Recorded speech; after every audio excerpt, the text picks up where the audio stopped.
తీసి మరీ పని తీసుకోండి. ఇదే నా విజ్ఞప్తి. జై తెలుగుదేశం, జై జై తెలుగుదేశం. ఇప్పుడు మా తెలంగాణ తల్లి యువత అధికార ప్రతినిధి కటికల్ నీరజ్ గారు ఒక్క నిమిషం ప్లీజ్.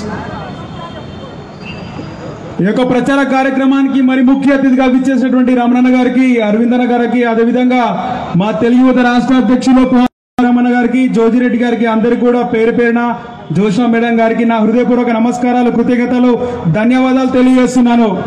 ఈరోజు తెలుగుదేశం పార్టీ తెలంగాణలో ఉందా లేదా? లేదు అంటున్నారు. ఉందా లేదా?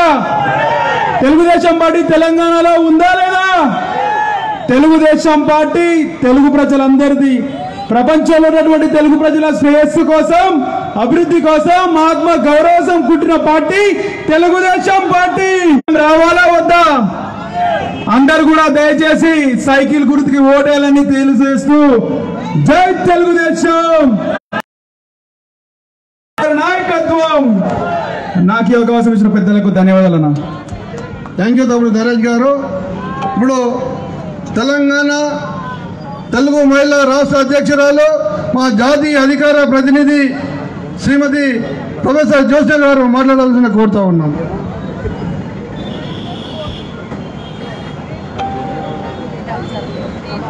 జై తెలుగుదేశం, జై. అట్లనే మీ ముందరికి వాళ్ళ రోజున ఒక యువ గళంగా నిలబడ్డటువంటి మనోజ్ ఒకటే చెప్తున్నాడు, నేను ప్రచార పర్వంలో తిరిగినంతసేపు ప్రజలు చెప్పినటువంటి సాధక బాధకాలను ఎక్కడికక్కడ నోటు చేసుకున్నాను. ఇప్పుడు మా కింద ఇంత లిస్టు చూపించాడు ఆ అబ్బాయి, ఇంత చాంతాడంత లిస్టు చూపించి ఈ 7 ఏళ్ల తెరాస నుంచి ఉన్నటువంటి మనోజ్ ఇక్కడ ఉన్నటువంటి ప్రతి ఒక్కరికి చెప్పేది ఏ రోజైనా సరే ఏ విధమైనటువంటి ఇబ్బంది వచ్చినా ఈ ఇబ్బందిని తన ఇబ్బందిగా భావించి ముందరికెళ్ళి తనకు చాతనైనటువంటిది, ఎందుకు చాతనైనటువంటిది అని అంటున్నా అంటే ఆ అబ్బాయి విద్యావంతుడు, యువకుడు, రాత్రైనా పగలైనా దాచుకుంటూ నాయకత్వాన్ని దలుచుకుంటూ ఇక్కడ ఉన్నటువంటి యువత అధ్యక్షుడు జయరాం గారిని చూస్తూ, మహిళగా వచ్చినటువంటి నన్ను చూస్తూ ఒక్కసారి ఏదైతే అవకాశం బడుగు బలహీన వర్గాలకి, యువతకి, మహిళలకి తెలుగుదేశం పార్టీ కల్పిస్తుందో దాన్నందరినీ గుర్తు చేసుకుంటూ జై తెలుగుదేశం, జై తెలుగుదేశం, జై తెలంగాణ. Thank you, ధన్యవాదాలమ్మా. ఇప్పుడు టిఎన్ఎస్ రాష్ట్ర అధ్యక్షులు బాలసుబ్రహ్మణ్యం చేశామో దాన్ని చెప్తూనే వస్తుంది. గతంలో ఈ నగరాన్ని అభివృద్ధి చేసిన తెలుగుదేశాన్ని మీద మీరు మమకారం ఉంది. ఈ ఎన్నికల్లో సంపూర్ణ సహకారాన్ని అందించి మన సోదరుని గెలిపించవలసిందిగా ఈ సందర్భంగా విజ్ఞప్తి చేస్తున్నా. సోదరులారా, ప్రతి ఎన్నికల సందర్భంలో మేనిఫెస్టోనే ప్రధాన ఎజెండాగా ఉండాలి. ఇవాళ హైదరాబాద్లో ప్రతి సవాళ్ళు దమ్ములు రొమ్ములు చూపుతున్నటువంటి పరిస్థితి. తొడలు కొడుతున్న వారికి కాదు, ఈ హైదరాబాదు అభివృద్ధి చేసి మెడల్ కొట్టే వాటికి తెలుగుదేశం పార్టీకి ఓటేయాలని ఈ సందర్భంగా విజ్ఞప్తి చేస్తున్నా. హైదరాబాద్ నగరాన్ని తెలుగుదేశం పార్టీ గతంలో అభివృద్ధి చేసింది. హెల్త్ లా, ఎడ్యుకేషన్ లా, ఇన్ఫర్మేషన్ లా, డెడికేషన్ లా, డెవలప్మెంట్ లా, హైటెక్ లల్లా, హైలైట్ లల్లా, సక్సెస్ లల్లా, సబ్సిడీలల్లా, ఇంటర్నెట్ లల్లా ఈ రాష్ట్రాన్ని అభివృద్ధి చేసింది. రోడ్లు, రవాణా, త్రాగునీరు, ట్రాన్స్ఫార్మర్లు, సబ్ స్టేషన్లు, పాఠశాలలు, ప్రహరీ గోడలు, షాదిఖానాలు, దవాఖానాలు ఏర్పాటు చేసినటువంటి చరిత్ర తెలుగుదేశం పార్టీది. హైదరాబాద్ రోడ్లను విస్తరించాం, 18 ఫ్లైఓవర్లు వేసాం. ఇవాళ కేసీఆర్, కేటీఆర్ తలసాని బొలసాని గిర్రా తిరిగే ఫ్లైఓవర్లు అన్ని గతంలో తెలుగుదేశం పార్టీ వేసినామని 150 కోట్లతోటి గాంధీ హాస్పిటల్ నిర్మాణం చేశాం. ఇవాళ కోవిడ్ సమయంలో రాష్ట్రానికి మొత్తం ఆ గాంధీ హాస్పిటలే ఉపయోగపడింది. ఇవాళ చెర్లపల్లి జైలు కట్టాం, సైబరాబాద్ కమిషనరేట్ ఏర్పాటు చేశాం, నూతన సైబరాబాద్ నగరాన్ని నిర్మించాం. తెలుగుదేశం పార్టీ చేసిన అభివృద్ధి కళ్ళకు కనిపిస్తుంది, చెవులకు వినిపిస్తుంది. ఏ గల్లికి వెళ్ళినా, ఏ తల్లిని అడిగినా, ఏ చెల్లిని అడిగినా, ఏ అక్కని అడిగినా, ఏ అమ్మని అడిగినా మనం చేసిన అభివృద్ధి చూపిస్తుంది. అందుకే ఈ తెలుగుదేశం పార్టీని మిమ్మల్ని ఆశీర్వదించమని చెప్పడానికి ఇక్కడికి వచ్చాం. మేము సవాలు విసరతలేదు, చెప్పింది చెప్పినట్టుగా చేసింది చెప్పుకుంటాం. మేము ఐటీ డెవలప్ చేయడం వల్ల చంద్రబాబు నాయుడు 65,000 కోట్ల ఆదాయం హైదరాబాద్కు వచ్చింది. టెలికమ్యూనికేషన్ అభివృద్ధి చెందింది, రియల్ ఎస్టేట్ వ్యాపారం చేసింది, అనేక రకాలైనటువంటి పర్యాటక రంగం అభివృద్ధి చెందింది, రీటైల్ రంగం అభివృద్ధి చెందింది, ఇన్సూరెన్స్ అభివృద్ధి చెందింది. మేము గతంలో ఐటీ తెస్తే కేసీఆర్ వచ్చినాక లూటీ మొదలైంది. మేము జాబు మేళాలు ఉండే, ఇప్పుడు జబర్దస్తి వసూళ్ల మేళాలు మొదలైనాయి. అప్పుడు స్టాఫ్ స్కిల్స్ ఉండే, ఇప్పుడేమో కలెక్షన్ స్కిల్స్ మొదలైనవి. అలా ఆన్లైన్ చాటింగ్ ఉండే, ఇప్పుడు ఆల్ టైప్ చీటింగ్ ఉన్నటువంటి పరిస్థితి ఉందా లేదా అని చాలా స్పష్టంగా అడుగుతుంది. కల్వకుంట్ల చంద్రశేఖరరావు ఎన్నికలు రాగానే ఎమ్మెల్యేలు, ఎంపీలు, మంత్రులు, కార్పొరేషన్ చైర్మన్లు అందరూ వచ్చి మిడతల దండు పడ్డట్టు బస్తీల మీద పడి ఈ ఇండ్లకు బస్తాలలో పైసలు తీసుకొని బస్తీలలో పోతున్నారు. పోగానే అక్కలు అడుగుతున్నారంట, బాగానే ఈగ్రమంతు వచ్చినావు, ఓట్ల కోసం వచ్చినాం బిడ్డ, మొన్న వరదలు వచ్చినప్పుడు ఏడ వండుకున్నావు అని చెప్తే వాడు కక్కలేక మింగలేకుంటున్నటువంటి పరిస్థితి ఉంది. అయ్యా కల్వకుంట్ల చంద్రశేఖరరావు, నువ్వు మంచిగా మందులో ఉండి మందుల వండావు, నువ్వు మందులో మునిగినావు, హైదరాబాద్ నగరం నీళ్ళల్లో మునిగిందా లేదా అని చాలా సూటిగా అడుగుతున్నా.